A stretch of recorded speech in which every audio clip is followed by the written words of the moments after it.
Sad boys, sad boys, sad boys, sad boys,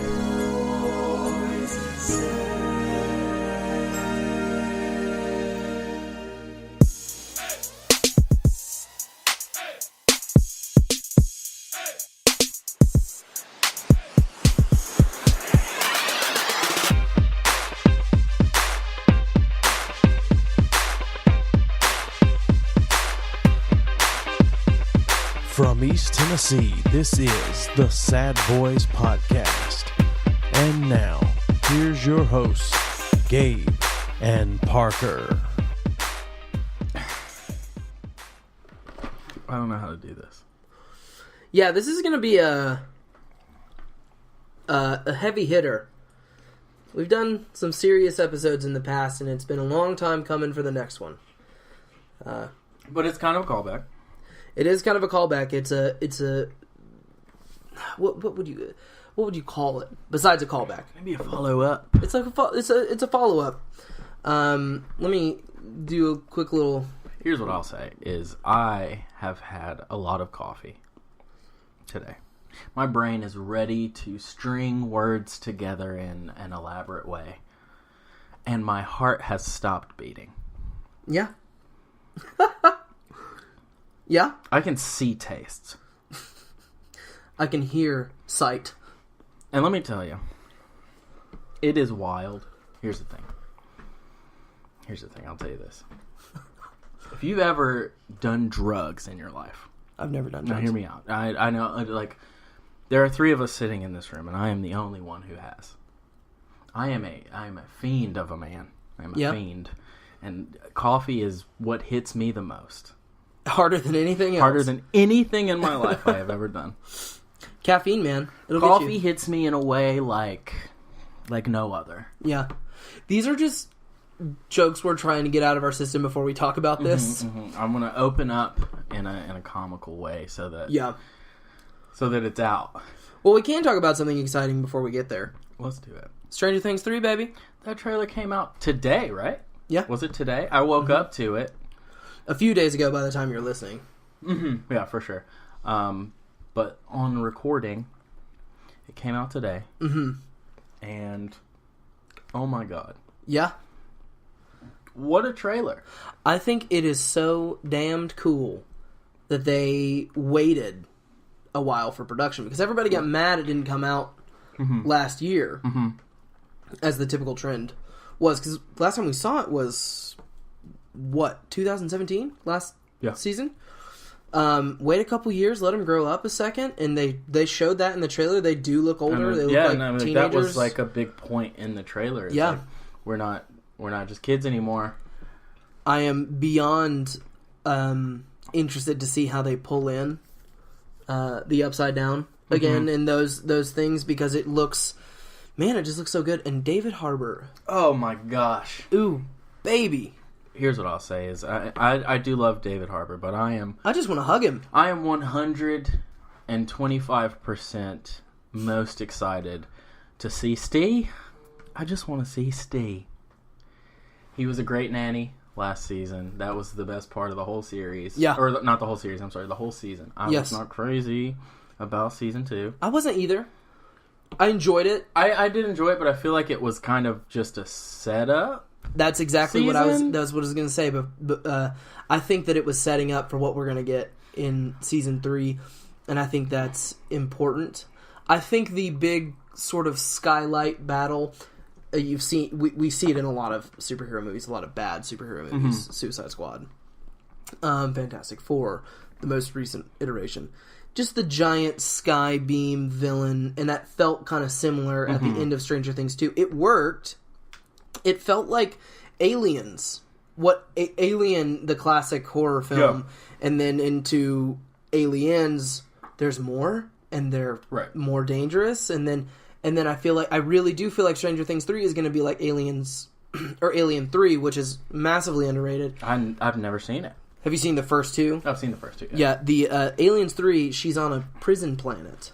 She crashes on the prison planet, and the face hugger interacts with a dog. instead. Oh, okay. So I've it is seen kind of clips of similar to season 2 of Stranger Things in that way, but it seems kind of like they're like, all right, in season 1, we've got one Demogorgon. That's Right. like the big baddie. But then we're going to go to a lot of them, and then we're going to make it even more intimate and scary in the third one. Because with the dog, it's even scarier because it's smaller. Yeah. And that's how they kind of played that But in it was the third also, Aliens. it was like, they set up this whole, which is the one thing I'll give Stranger Things. I love me some D&D. And they are sticking to the D&D theme. But they created this giant monster in the sky that is the Mind Flayer.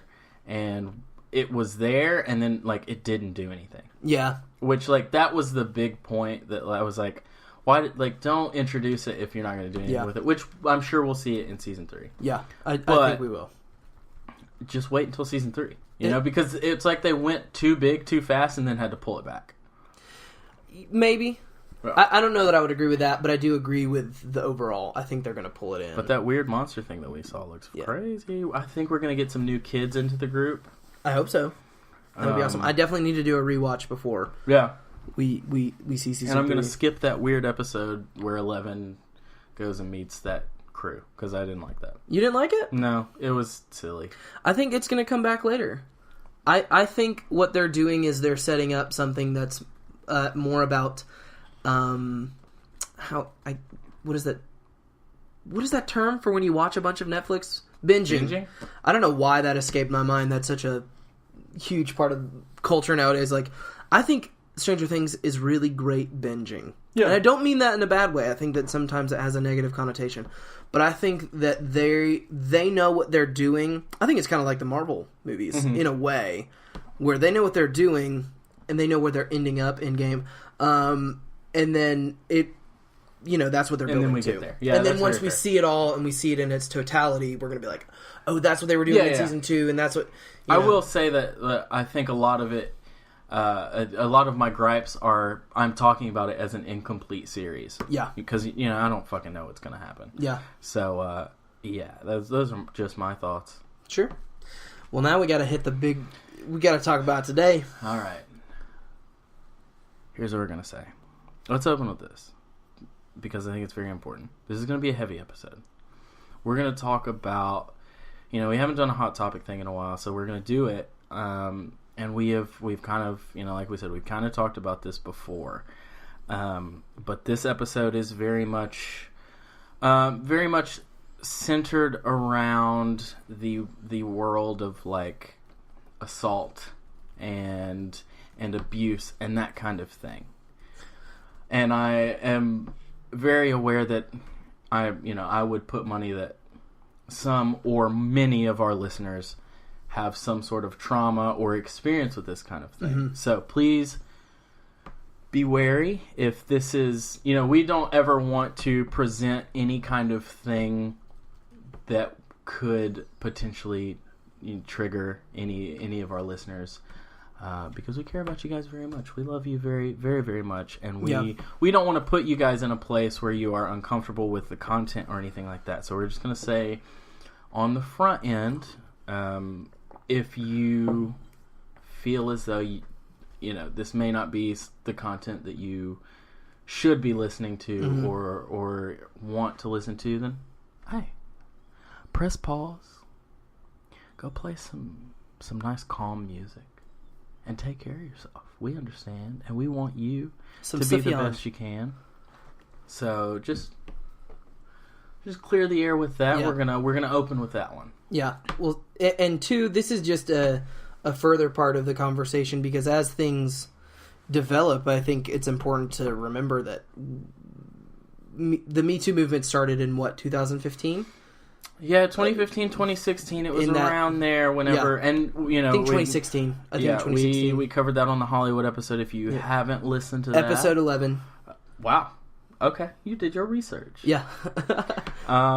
We kind of talked about that. So if you want to hear kind of the beginnings of, because it was right when the movement really started up. So if you want to hear what we had to say, I think that, we're kind of coming in to this is a continuation of the conversation. So if you don't know where we were back then, it might help to listen. Yeah. We're sorry for the sound quality.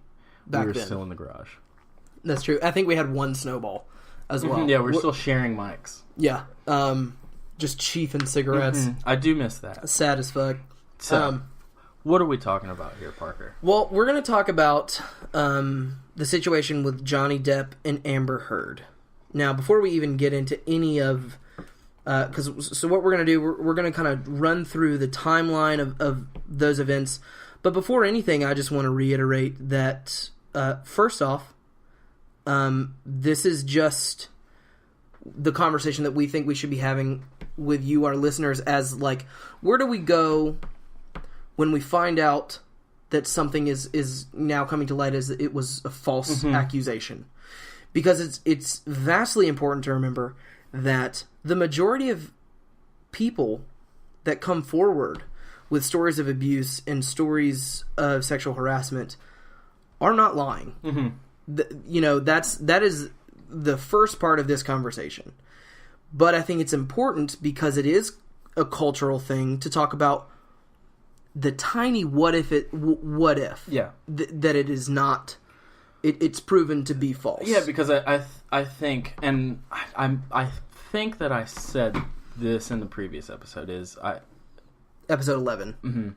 Unfortunately, at some point, especially after the movement got as big as it did, at some point it is, and it sucks, it is highly likely that someone comes forward with things, and it is very like out of spite and out of like selfish like potential gain that you can get from it, and so that's kind of the place we are with this right now, because as of right now, that's kind of where this thing is at. Yeah. And two more points, though, to that. Again, one, for the rest of the conversation, because I don't want to have to, every time I say something, kind of go back to the point of, I know this is a minor. These instances are minor.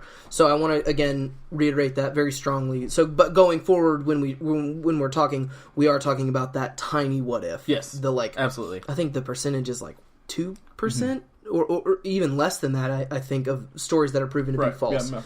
But the thing with this conversation, the second point leading into this one, we're just talking about the information that we have. Because like I said, we're talking about Johnny Depp and the Amber Heard. There's been some stuff recently that's come to light, and we thought it'd be interesting to have this conversation with you guys, knowing full well, too, because we don't know the full story. That is important. And a lot of it is purposefully under wraps. Yes. A lot of the information has not been let out. And so it's kind of like, we're just kind of like juggling the story, kind of seeing, what's happening here, like, why this would be done this way or something like that. But then eventually can get into the conversation of what do we as a society do about things like this? And we know if we're thinking it, we thought you guys might be thinking it, so we thought is something worth taking our time and doing. And all that being said, again, too, let's say in a year or however long this, because it's ultimately going to come down to a legal battle, and we'll get to that in the story that we tell with the timeline of how the events transpired. If it comes out that Johnny Depp is double lying or whatever, like, we're going to say that. This is not a defense of Johnny Depp or anything like that, because I think it's vastly important, and I'm going to hit on this again later, but it's, in the court of public opinion, it's guilty until proven innocent. Yeah. And I think that that's wrong. But I think it's ultimately important what it comes out in a courtroom. And I think we're just talking about the timeline, if it comes out that Johnny Depp, was this, ultimately what I'm trying to say, it's not a defense of Johnny Depp. It's not like a fanboy trying to defend, their hero. Because when I found out this new, I do love Johnny Depp. When I found this out, 2 years, we'll talk about the timeline. Yeah. Whenever I found this out, I was like, that sucks. And we talked about that, about how do we deal with that in the Hollywood episode. We talk about, where do you go from there? And I think it's important to remember there's a lot of people out there that can bring something new to the table. And Johnny Depp is great, and I love him, and I think this is